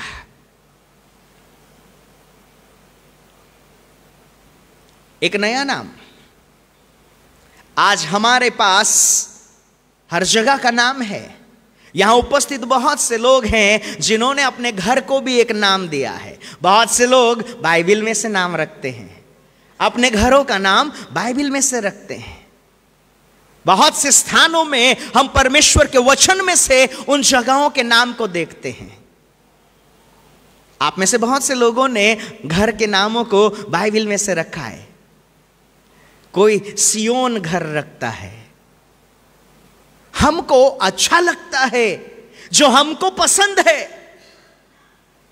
बहुत से, मुझे नहीं मालूम आपने सुना है नहीं सुना है, पर मैंने कुछ साल पहले एक स्थान पर गया था और किसी प्रभु के दास के घर पर जब मैं पहुंचा, जैसे मैं गाड़ी से उतरा, मेरा ध्यान जब गया तो वो घर के उस तख्ती पर लिखा था एदनवाड़ी, एदन की वाटिका। उस घर का नाम है एदन की वाटिका। हमने कहा, सर आपका घर तो एदन की वाटिका है, मैं धन्य हूं कि आदम एदन की वाटिका में रहा करता था, आज मुझे आपकी वाटिका में आने का मौका मिला है। हमने नाम तो एदन रख दिया, हमने अपने घर का नाम भी सियोन रख दिया, हमने बाइबल में से उत्तम नाम खोजकर अपने घर का नाम रख दिया। पर मैं आपको पूछना चाहता हूं, उस नाम के मतलब के अनुसार क्या उस घर में परमेश्वर पाता है? आज बहुत से लोग शारीरिक घर को एक आत्मिक नाम दे देते हैं। वही समस्या इज़राइल में भी थी। जब यीशु मसीह सेवा में था, उस समय वचन में लिखा है, जब वो परमेश्वर के भवन में, मंदिर में पहुंचा, तब उसने देखा तो उसने कहा, मेरे पिता का घर प्रार्थना का घर कहलाना चाहिए। पर उसका मतलब बदल चुका है। मंदिर नहीं बदला था, मंदिर वही था, पर उसमें होने वाले कार्य परमेश्वर के भवन के रूप में दिखाई नहीं देते थे। यह है शारीरिक घर जिसको हम नाम देते हैं। वैसे ही यहां बैठे हुए बहुत से लोगों का नाम बाइबल में से होगा। किसी का नाम डेविड है, किसी का नाम पाउल है, किसी का नाम यीशु को छोड़कर बहुत से लोग, आजकल बहुत से लोग यीशु नाम भी रख लेते हैं। हमने नाम तो रख लिया, पर उस नाम के अनुसार परमेश्वर की योजना में क्या आप पाए जाते हैं? हम आपको सत्य कहना चाहते हैं, जितने लोग आत्मिक संसार को नहीं समझ रहे हैं, वे अपना नाम बाइबल में से चुनकर जरूर रख लेते हैं, पर मैं आपको सत्य कहना चाहता हूं, आपका नाम आत्मिक संसार को आकर्षित करता है। If you are not knowing the truth, अगर उस सत्य को आप नहीं जानते तो आपको उन नामों को नहीं रखना चाहिए। याकूब अपने व्यक्तिगत जीवन में उस स्थान पर था, और जब वो उस स्थान में पहुंचा, उस स्थान पर एक अद्भुत सच्चाई है। 11 वचन में लिखा है, उसने किसी स्थान में पहुंचकर रात वहीं बिताने का विचार किया। उसने विचार किया। सबसे पहला कार्य अगर याकूब के व्यक्तिगत जीवन में आया, उसने एक स्थान को चुना और उस स्थान में पहुंचकर वहीं रात बिताने का विचार किया, क्योंकि सूर्य अस्त हो गया था। हम आपको कहना चाहते हैं, जब आप परमेश्वर की योजना में होंगे तो परिस्थितियां आपको उस जगह पर पहुंचाएगी। याकूब परमेश्वर की योजना में होने के कारण सही जगह पर सूर्यास्त हो गया, अंधेरा हो गया। कई बार हम अपने जीवन में यह समझ नहीं पाते। बहुत से विश्वासी लोग आज उस सच्चाई में, उस सत्य तक नहीं पहुंच पाते। जब भी आपके व्यक्तिगत जीवन में आप परमेश्वर की इच्छा के अनुसार पवित्र आत्मा की अगुवाई में अगर जीवन जीने वाले व्यक्ति हैं, तो अगर कोई भी परिस्थितियां जो आपकी दृष्टि के सामने, आपके व्यक्तिगत जीवन के सामने ऐसी परिस्थितियां आए कि यहां से अब हम आगे नहीं बढ़ सकते, तो आपको उसे नकारात्मक नहीं पर उसे स्वीकार करना चाहिए कि यहां जरूर परमेश्वर मेरे लिए कुछ करने जा रहा है। हम हार जाते हैं। आज बहुत से विश्वासी इस स्थान में फेलियर है। हम आपको सत्य कहेंगे, क्योंकि हमें आपके व्यक्तिगत जीवन के लिए उस सत्य को कहने के लिए परमेश्वर का आत्मा जैसे अगुवाई करेगा, हम उन्हीं बातों को आपके सामने ला सकते हैं। आज हम कहां असफल हैं? बहुत से लोग अपने व्यक्तिगत जीवन में उन परिस्थितियों के पास आकर हार मान लेते हैं। क्यों मेरे जीवन में ये बातें हैं? मैं प्रभु पर विश्वास करता हूं, मैं परमेश्वर को उतना प्यार करता हूं, मैं प्रभु की इच्छा के अनुसार चलना चाहता हूं, चल रहा हूं, फिर भी ये परिस्थितियां क्यों हैं? हम आपको कहना चाहते हैं, ये परिस्थितियां आपको गिराने के लिए या आपको नाश करने के लिए या आपको रोकने के लिए नहीं, पर आपके लिए स्वर्ग की सीढ़ी को प्रकट करने के लिए है। याकूब भाग निकला, वो डर के मारे भागा, उसने भय में अपने पिता का घर छोड़ा। पर हम आपको कहना चाहते हैं, यह डर उसके जीवन के लिए परमेश्वर की योजना में चलने का कारण बन चुका था। अब याकूब आगे बढ़ रहा है और उसके व्यक्तिगत जीवन के लिए वचन में लिखा है, आगे वचन में ऐसा लिखा है, उस स्थान के पत्थरों में से सबसे महत्वपूर्ण बात है, वो अपने चुनाव वाले स्थान में नहीं था, पर ऐसे स्थान में था जिस स्थान को परमेश्वर ने पहले से चुन के रखा था। इसलिए जितने भी लोग परमेश्वर की योजना में चले, वो अपने स्थान का चुनाव ना करें।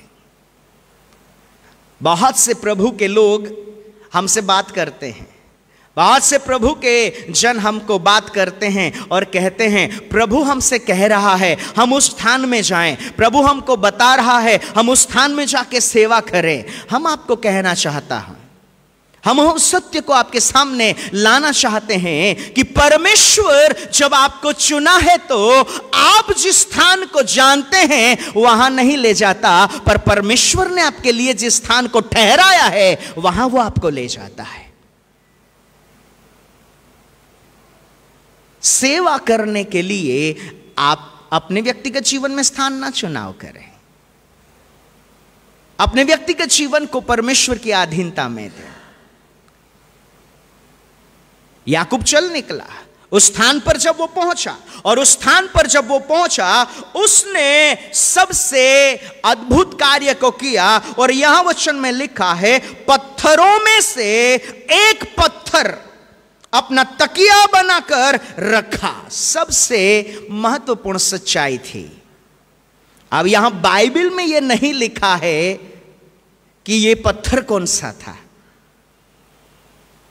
वहां बहुत सारे पत्थर थे जहां उसने अपने व्यक्तिगत जीवन के लिए निश्चय किया कि मैं यहीं ठहरूंगा, और अब वो सोना चाहता है, विश्राम करना चाहता है, आराम करना चाहता है, उस रात को वहीं वो गुजारना चाहता है। तब उसने पत्थरों में से एक पत्थर का चुनाव किया। बहुत सारे पत्थर थे और उन पत्थरों में से उसने एक पत्थर का चुनाव किया। अगर आप कल यहां पहुंचेंगे तो हम आपके सामने उस प्रकाशन को लाएंगे, आखिर यह पत्थर कौन सा था, और यह पत्थर उस जगह पर जो था, यह पत्थर ऐसा कौन सा पत्थर था जो याकूब के जीवन के लिए परमेश्वर की योजना को प्रकट करने का आधार बन गया। अननोन स्टोन, जिसे याकूब नहीं जानता था, एक ऐसा पत्थर जिसे याकूब नहीं जानता था, पर यह वो पत्थर था जिसे परमेश्वर ने उसके सिराने के लिए पहले से ठहराया हुआ था। आपको जानना होगा, कई बार हम अपना सिर किसी के भी कांधे पर रख देते हैं। हर एक व्यक्ति अपने जीवन की जरूरतों के समय में, अपनी परिस्थितियों के समय में, जब आप अपने जीवन में निराश होते हैं, आप अपने व्यक्तिगत जीवन में उन परिस्थितियों में रहते हैं, तो आप अपने आप को किसी के भी ऊपर निर्भर कर देते हैं। हम डिपेंड हो जाते हैं बहुत से स्थानों में। पर मैं आपको कहना चाहता हूं, प्रभु की योजना में एक स्पष्टता है। बहुत से पत्थर थे, पर उन पत्थरों में से कौन से पत्थर को उसको अपना सिराना बनाना है, उसका प्रकाशन याकूब को मिला, क्योंकि उसके पिता के द्वारा जो आशीष के शब्द परमेश्वर की योजना के तहत याकूब के लिए बोले गए थे, वो अब याकूब को वो प्रकाश दे रहे हैं कि तुझे कौन सा पत्थर चुनना है। हम आपको सच्चाई कहना चाहते हैं, आप अपने जीवन में किन पत्थरों को अपना सिराना बना लेते हैं? हम अपने कंफर्ट जोन को चुनते हैं, हम अपने कंफर्ट जोन को अपने व्यक्तिगत जीवन की पहचान के रूप में अपना सिराना बनाना चाहते हैं। याकूब के व्यक्तिगत जीवन में जो कहा गया वो उसके व्यक्तिगत जीवन में तब तक पूरा नहीं हो सकता था जब तक वो अपने कंफर्ट जोन से निकलकर परमेश्वर उसे जहां ले जाना चाहता है वहां तक ना पहुंचे। आज हमें उस सच्चाई को समझना है। याकूब के पास चुनाव करने के लिए अनेक पत्थर थे, पर उसने जिस पत्थर को चुनाव किया वो पत्थर, जब उसने अपना सिराना बनाया, तकिया बनाया। अब पत्थर कोई तकिया बनाकर सोने के लिए नहीं है, यहां कोई आराम करने के लिए यह पत्थर नहीं है, पर परमेश्वर उसके व्यक्तिगत जीवन में उस आधार को प्रकट करता है कि तू किस बात को अपने व्यक्तिगत जीवन में आधार बनाने के लिए और उस पर अपने सिर को रखकर विश्राम करने के लिए योजना बना रहा है। उसने उस पत्थर को चुन लिया। आज यहां उपस्थित हर एक व्यक्ति को परमेश्वर का आत्मा एक ही बात कहना चाहता है, आपने अपने जीवन में कौन से पत्थर का चुनाव किया है जो आपका सिराना बने? आपने अपने जीवन में कौन से स्थान में उस पत्थर का चुनाव किया? और वचन में लिखा है, हम जल्दी से आगे जाएंगे। पत्थर ले लिया, अपना तकिया बनाकर रखा और उसी स्थान में सो गया। अब उसकी योजना थी वो सो जाए। वो नहीं जानता था कि यह पत्थर है क्या जिसको उसने अपना तकिया बनाया है। वो अपने घर में, अपने पिता के घर में भी सोता था और वहां उसके सिर के तले पत्थर नहीं होता था। वो अपने घर में बड़े अच्छे आराम से सोने वाली जगह में सोया करता था। हम आपको कहना चाहते हैं, याकूब को दर्शन उसके पिता के घर में कंफर्ट जोन में नहीं मिला। हम अपने कंफर्ट जोन में प्रभु से दर्शन चाहते हैं। हम अपने व्यक्तिगत जीवन में कहां प्रभु से भेंट करना चाहते हैं। याकूब अपने घर में, आज क्या याकूब पहली बार नहीं सो रहा है? याकूब अपने जीवन में कई सालों से अपने पिता के घर में आराम कर रहा है, पर उसके व्यक्तिगत जीवन में जो आज घटित हो रहा है वो पहले कभी नहीं हुआ था, क्योंकि सबसे बड़ा बदलाव है उसका स्थान। याकूब वही है, कपड़े भी वही पहने हैं। हालांकि पिता को धोखा देने के लिए कपड़े और अपने शरीर पर उस पशु के खाल को लगाकर उसने धोखा देकर वहां से भागा, पर याकूब तो वही था। वही याकूब अपने पिता के घर में कभी दर्शन को नहीं पाया, पर आज वही याकूब परमेश्वर की योजना में उस स्थान में दर्शन को पाने जा रहा है। आज हम प्रभु से दर्शन कहां मांग रहे हैं? अपने घर में या परमेश्वर के ठहराए हुए स्थान में? घर वो नहीं होता जिसे हम अपने व्यक्तिगत जीवन में घर के रूप में देखते हैं। घर का मतलब परमेश्वर जिस स्थान को हमारे लिए नियुक्त किया है, ठहराया है, जब उस स्थान में हम पहुंचते हैं, सो वचन में लिखा है जब वो सो गया। और आज पहला दिन है, हम केवल उसकी नींव को डालेंगे जिससे कि आने वाले दिनों में आप उस आत्मिक ऊंचाई तक पहुंच सके। आपके व्यक्तिगत जीवन में एक नया मार्गदर्शन मिलने पाए। हम जिन बातों को आशीष समझ रहे हैं वो ही केवल आशीष नहीं है, पर यहां याकूब के जीवन के द्वारा किसी और बात को आशीष के रूप में प्रकट किया जा रहा है। और यहां वचन में लिखा है 12 वचन, तब उसने स्वप्न में देखा। हम याकूब से ऐसा पूछें, याकूब तुझे पिता के घर में स्वप्न क्यों नहीं आते थे? तुझे पिता के घर में स्वप्न क्यों नहीं आते थे? आज तुम्हें स्वप्न क्यों मिल रहा है?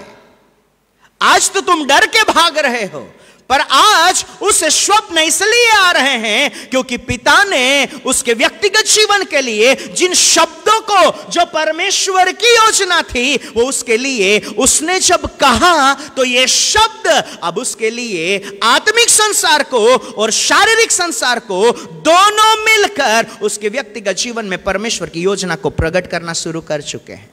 This is the blessing. और आज चर्च किस आशीष की ओर भाग रहा है? आज हमें कौन सा आशीष चाहिए? आज हमारे व्यक्तिगत जीवन में हम किन बातों को आशीष कहते हैं? आज हमारी समझ में कौन सी बातें आशीष है?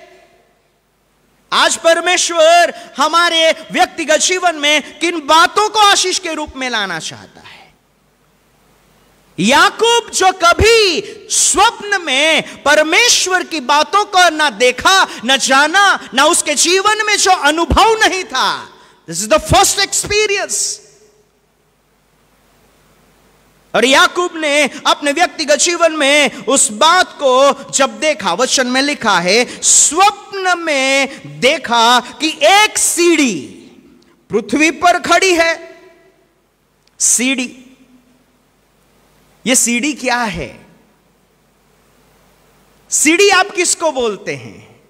सीढ़ी का मतलब है सीढ़ी जो हमारे व्यक्तिगत जीवन के लिए दो बातों को प्रकट करती है। सीढ़ी से या तो आप ऊपर चढ़ सकते हैं या तो नीचे उतर सकते हैं। आज हम आपको कहना चाहते हैं, आपके जीवन में सीढ़ी ऊपर चढ़ने का कारण है या नीचे उतरने का कारण है? आज हम अपने व्यक्तिगत जीवन में, मनुष्य की दृष्टि में सीढ़ी अलग है, परमेश्वर की दृष्टि में सीढ़ी अलग है। हमारी दृष्टि से जिस सीढ़ी को हम देखते हैं, वहां हम हमेशा अपने आप को ऊपर चढ़ता हुआ देखते हैं। किसी को भी वो अपने जीवन में नीचे गिर रहा है या नीचे जा रहा है या गिरावट में है, वो कभी नहीं दिखाई देता। अपने मनों को देखें, अपने जीवन में खुद देखें। क्या आप एक पल के लिए भी खुद को नीचे गिरा हुआ देखते हैं? नहीं, हम हमेशा अपने आप को उस ऊंचाई में देखते हैं। पर यहां याकूब के सामने सीढ़ी है, और उस सीढ़ी का वर्णन परमेश्वर के वचन में इसलिए लाया गया कि यह वो सीढ़ी है जो याकूब के लिए उस सच्चाई को प्रकट करती है। याकूब, अब तू जिस स्थान में खड़ा है या जिस स्थान में तू पहुंचा है, जहां तू है, यहां से अब तेरे लिए एक सीढ़ी है। या तो तू आगे बढ़े या तो तू सीढ़ी के आधार से अपने जीवन को गिरा सकता है। या तेरे लिए ऊंचाई में जाने के चुनाव को करना है या तुझे गिरावट में जाने के चुनाव को करना है। याकूब के लिए यह चुनाव की जगह है। आज हमारे जीवन में सीढ़ी की आवश्यकता है। सीढ़ी, यहां परमेश्वर उस सच्चाई को कहता है, और सीढ़ी आपको एक एक स्टेप चढ़कर आगे जाना होगा। यहां आप अपनी मर्जी से हर एक कदम को आपको खुद बढ़ाना होगा, और जब आप उस ऊंचाई में पहुंचेंगे तो परमेश्वर आपके व्यक्तिगत जीवन में अपनी योजना को प्रकट करेगा। सीढ़ी, याकूब को अपने घर में सीढ़ी नहीं दिखाई दी, याकूब को अपने व्यक्तिगत स्थान में सीढ़ी नहीं दिखाई दी, पर जब परमेश्वर के ठहराए हुए स्थान में जब वो पहुंचा, अब उसे सीढ़ी दिखाई दी, और वो सीढ़ी पृथ्वी पर खड़ी है और उसका सिरा स्वर्ग तक पहुंचा है। सीढ़ी का एक छोर पृथ्वी पर है और दूसरा छोर स्वर्ग तक है। अब याकूब को तय करना है वो सीढ़ी के इस छोर पे बना रहे या उस छोर तक पहुंचे। आज यहां बैठे हर एक व्यक्ति के लिए परमेश्वर ने एक आत्मिक सीढ़ी को लगाया है। आपने जितने भी लोगों ने प्रभु पर विश्वास किया, आपने अपने व्यक्तिगत जीवन में उस बदलाव को अगर उद्धार के रूप में आपने पाया है, तो आपके सामने एक सीढ़ी खड़ी है जिसका एक छोर स्वर्ग के स्थान तक पहुंचता है। आपको निश्चय करना है, इस सीढ़ी का एक छोर जो पृथ्वी पर है, क्या मैं वहीं खड़ा रहूं या मैं स्टेप बाय स्टेप चढ़ते हुए उस ऊंचाई तक पहुंचूं। आज की रात आपको सोचना होगा, प्रभु आ रहे हैं, प्रभु का आगमन निकट है। संसार में होने वाली घटनाएं उस बात का प्रमाण दे रही है। हमारी आंखें उन बातों को, हमारे कान उन शब्दों को, हमारे जीवन उन बातों को अनुभव कर रहे हैं कि प्रभु के आगमन से पहले संसार में होने वाली घटनाएं जब घटित हो रही हैं, तो हमें अपने व्यक्तिगत स्थान की ओर देखना चाहिए। हम सीढ़ी में कितने स्टेप ऊपर चढ़े हैं या जहां थे वहीं खड़े हैं।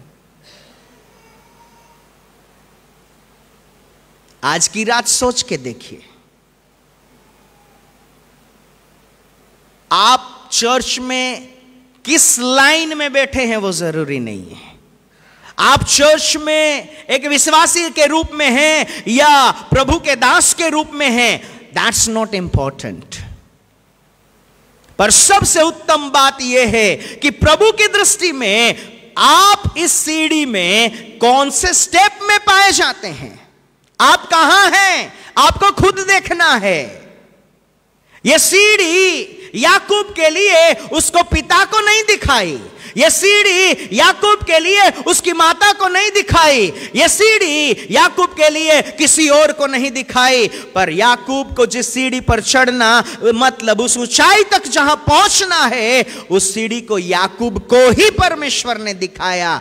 आपके जीवन का लक्ष्य परमेश्वर आपको ही दिखाएगा। आज हमारे जीवन का लक्ष्य कहां है? आज हमने अपने व्यक्तिगत जीवन में उसी स्थान को अपने जीवन का लक्ष्य बना लिया जहां हम हैं।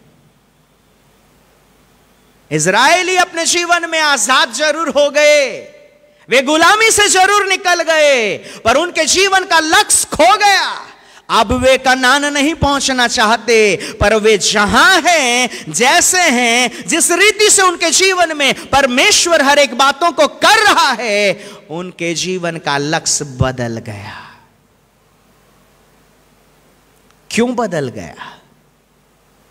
क्यों वे उस स्थान तक नहीं पहुंचना चाहते थे? क्योंकि उन्होंने अपने जीवन में जिस स्थान में लंबे समय तक उस मिस्र में रहने के कारण, मिस्र में जिस वातावरण में वे रहे, उस वातावरण का पूरा प्रभाव उनके मन, सोच, चाल चलन और स्वभाव में आ चुका था। आज परमेश्वर आपके शरीर में आने वाले बदलाव को नहीं, आपके स्वभाव में आने वाले बदलाव को खोज रहा है।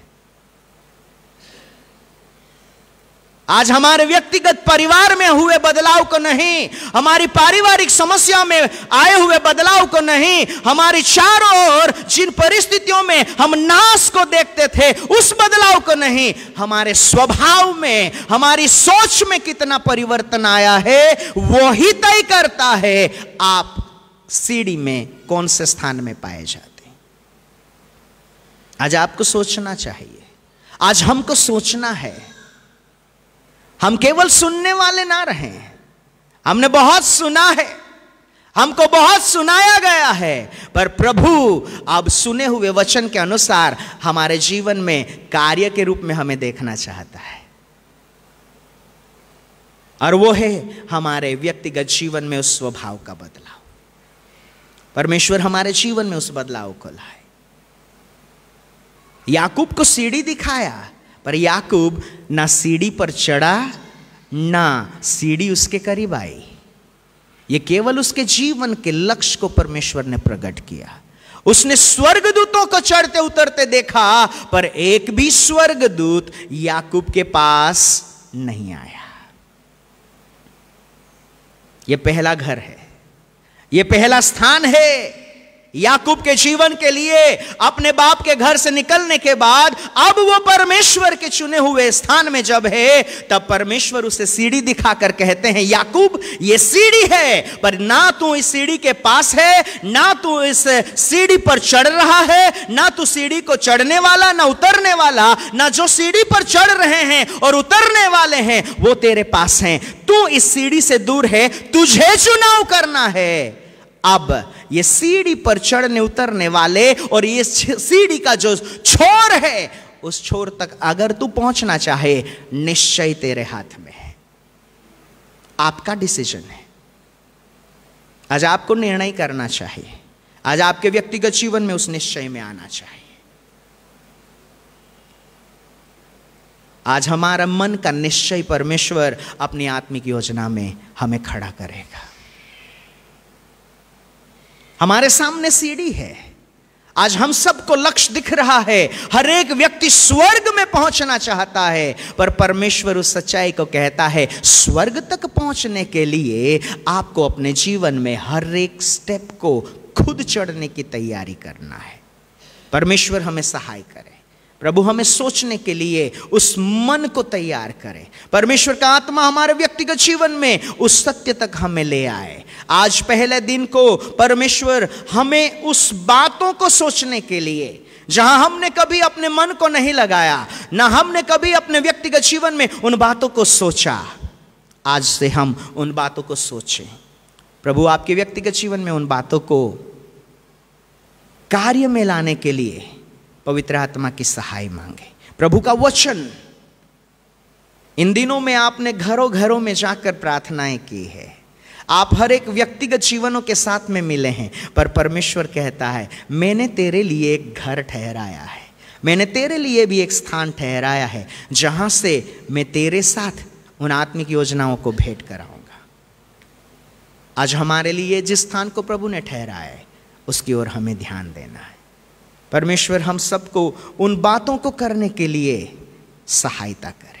अपनी आंखों को बंद करें, अपने व्यक्तिगत जीवन को उन बातों के लिए लगाए। हम अपने जीवन में उस सत्य तक पहुंचने के लिए पवित्र आत्मा से उन बातों को जो परमेश्वर के हृदय में पाई जाती है, सब लोग हम अपनी आंखों को बंद करें और प्रभु के आगे उन शब्दों के द्वारा, अंगीकार के द्वारा हम अपने व्यक्तिगत जीवन में उन बातों को कहें। हे पिता, हम आपको धन्यवाद देते हैं। प्रभु, आपने जैसे चाहा, आपने अपने प्रिय पुत्र को इस संसार में भेजा, जिससे कि परमेश्वर हम जो खो चुके थे, हमारे जीवन के लिए मनुष्य जो परमेश्वर से कई दूरी पर था, मनुष्य और परमेश्वर का मिलन कभी नहीं हो सकता, और उस बात को पुत्र यीशु के द्वारा आपने हमारे लिए एक सीढ़ी को खड़ा किया। और उस सीढ़ी में जब हम उस छोर में तो जरूर आ गए जो यीशु हमें इस स्थान पर ले आया, आज हम उस सीढ़ी के इस छोर पर तो खड़े हैं, पर हमारे जीवन का लक्ष्य तो उस सीढ़ी का आखिरी छोर है जो स्वर्ग तक पहुंचता है। प्रभु, यहां पर उपस्थित हर एक व्यक्तिगत जीवन को आज की रात उस सोचने के लिए प्रभु उनके मन में उस विचार को लाइएगा, उनको मदद करिएगा पवित्र आत्मा, जिससे कि वे अपने जीवन में उस बात को एक कार्य में लाने के लिए एक निर्णय को कर सके। याकूब को सीढ़ी दिखाकर परमेश्वर ने अपनी योजना प्रकट की। आज बहुत से लोग जो यहां पर उपस्थित हैं, प्रभु उनको एक आत्मिक योजना दिखाई दे, जिससे कि वो अपने जीवन में अपने स्थान को जाने। याकूब अपनी योजना तक पहुंच गया। आज हम कहां पर पाए जाते हैं? हम सीढ़ी के कौन से छोर पर हैं? हम कितने स्टेप चढ़े हैं? आज हम अपने आप को जांचें, अपने आप को परखें। हमें दूसरों को नहीं, अपने आप को खुद देखना है। हे पवित्र आत्मा, आज की रात हर एक व्यक्तिगत जीवन को वो सोचने का मन दीजिएगा, उनके मनों को खोलें, ताकि वो उस गहराई तक प्रभु आपके हृदय को समझने के लिए तैयार हो जाएं।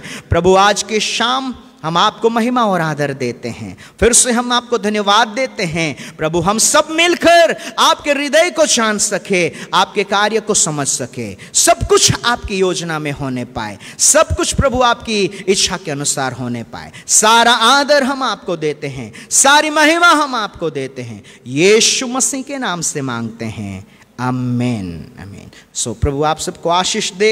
अपने व्यक्तिगत जीवन में उन बातों के लिए अपने आप को तैयार करें।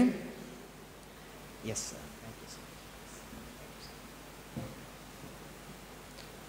मैं परमेश्वर का धन्यवाद करता हूँ और आज के इस पवित्र वचन के लिए बिशप साहब का धन्यवाद। आपने पवित्र वचन के द्वारा हम सबों के हृदयों को, हमारे मनों को यह सोचने के लिए प्रेरित किया आहे, आपलं जीवन आज्ञापालनाने, आशीर्वादाने आणि आपलं स्थान आपण आता बदललं पाहिजे।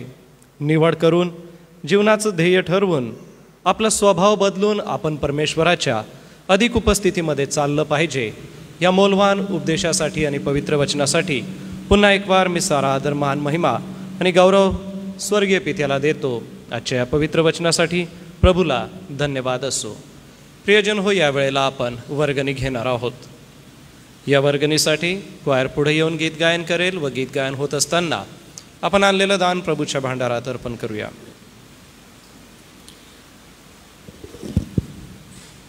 आज पुन्हा एकदा गृहसनाचं गीत आपण गाणार आहोत। गीत नंबर 201। आनंदे आनंदे स्तवू ख्रिस्ताला, ख्रिस्त येशू गृही विराजे दाऊ सकला।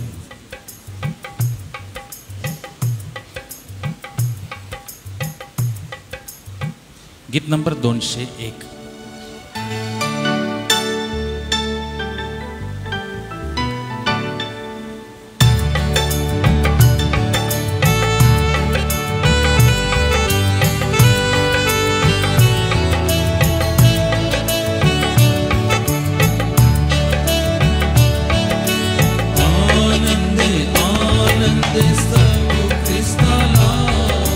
ख्रिस्त येशू गृही विराजे दाऊ सकला।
प्रियजन हो, आजचा जो विभाग आहे तो बेथेल कॉलनी, नागायनगर, राज सिटी आणि जय हिंद कॉलनी या परिसरात असणाऱ्या कुटुंबियांना माझी विनंती असणार आहे की आपण आपल्या जागेवरती उभं राहावं. या दानार्पणावरती व जी परिवारं आहेत त्या परिवारांसाठी प्रार्थना करण्यासाठी सन्माननीय रेव्हरेंड जी जयकर पाळकसाहेब हे पुढे येऊन प्रार्थना करतील.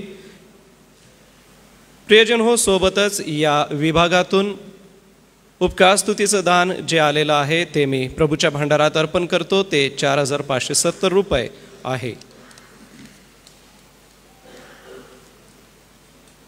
बेथेल कॉलनी, नागायनगर, राज सिटी आणि जय हिंद कॉलनी, कृपया आपण आपल्या जागेवर उभं राहावं.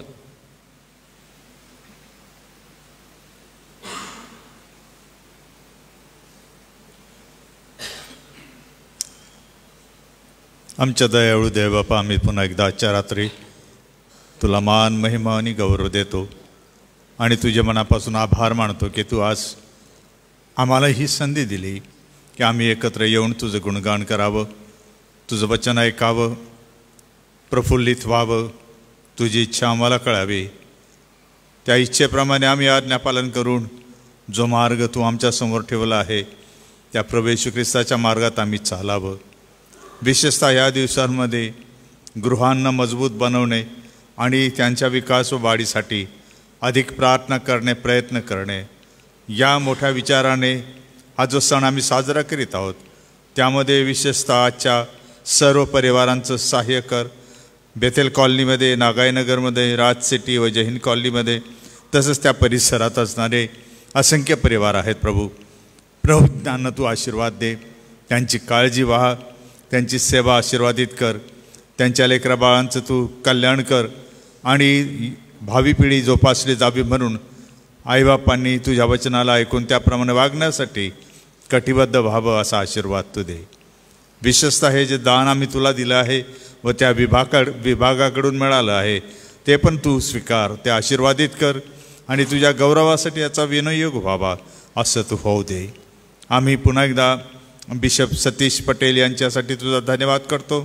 त्यांनी केलेल्या सेवेसाठी आम्ही तुझा धन्यवाद करतो आणि जे तू तुझ्या आत्म्याच्याद्वारे प्रत्येकाशी बोलला असेल ते फलवान होण्यासाठी आम्ही प्रार्थना करतो. आम्ही आपला स्वतःचा यज्ञ तुला सादर करतो. या कुटुंबांना आम्ही तुझ्या स्वाधीन करतो. तुझी इच्छा त्यांच्या जीवनात पूर्ण होऊ दे. आमची प्रार्थना तू ऐक. येशू ख्रिस्त आमचा प्रभू याच्या नावाने, आमेन.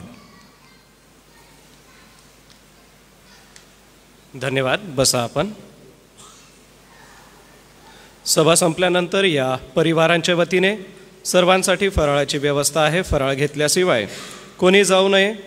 उद्या आपली नियोजित सभा सायंकाळी 7 वाजता फ्रँकलिन मेमोरियल चर्च नंदुरबार या ठिकाणी होणार आहे आणि उद्या आशीर्वाद कॉलनी, मुलांचे वसतिगृह परिसर व KG सेक्शनच्या मागील चाळ या परिवारांचा हा समूह असणार आहे.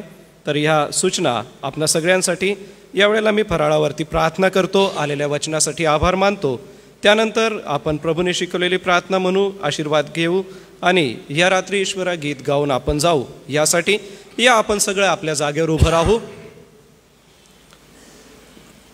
दयाळू देवबापा, आज पुन्हा एक वार आम्ही आभार मानतो.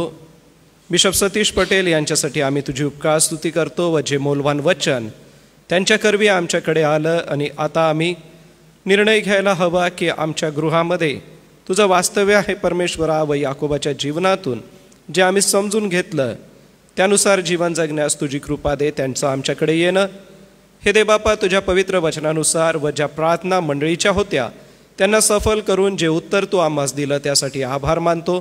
त्यांची गौरवी सेवा प्रभू आशीर्वादित कर व ऐकलेल्या वचनानुसार जीवन जगण्यास तू आमचं सहाय्य करता हो. येणाऱ्या सभा देखील आशीर्वादित होऊ दे. या परिवारांनी प्रभू आमचा मोठा आदर सत्कार करून सुंदरसा फराळ आमच्या समोर दिलेला आहे. हा फराळ प्रभू आशीर्वादित कर व खाऊन आम्हास तृप्त कर. प्रार्थना प्रभू येशूच्या गोड नावात केली म्हणून तो ऐक. आपण प्रभूने शिकवलेली प्रार्थना म्हणू. हे आमच्या स्वर्गातील पित्या, तुझे नाव पवित्र मानिले जा. तुझे राज्य येऊ. जसे स्वर्गात आमची रोजची भाकर आज तू आम्हास दे आणि जसे आम्ही आमच्या ऋणी सोडून सोडतो तसेच तू आमची ऋणी आम्हास सोड आणि आम्हा सुरक्षित आणू नकोस, तर आम्हा सर्व वाईटापासून सोड, कारण की राज्य, सामर्थ्याने गौरव हे सर्व. सन्मान्य रेव्हरंट LP वळवी पाळकसाहेब पुढे येतील व आशीर्वाद देतील. आता आपल्या प्रभू येशू ख्रिस्ताची कृपा, देवबापाची महान प्रीती, पवित्र आत्म्याची गोड संगती, इथे जमलेले तुझे पवित्र जन, देवाची मंडळी, देवाचे निवड राष्ट्र इस्रायल्याबरोबर प्रभू तू येईपर्यंत सो. आमेन.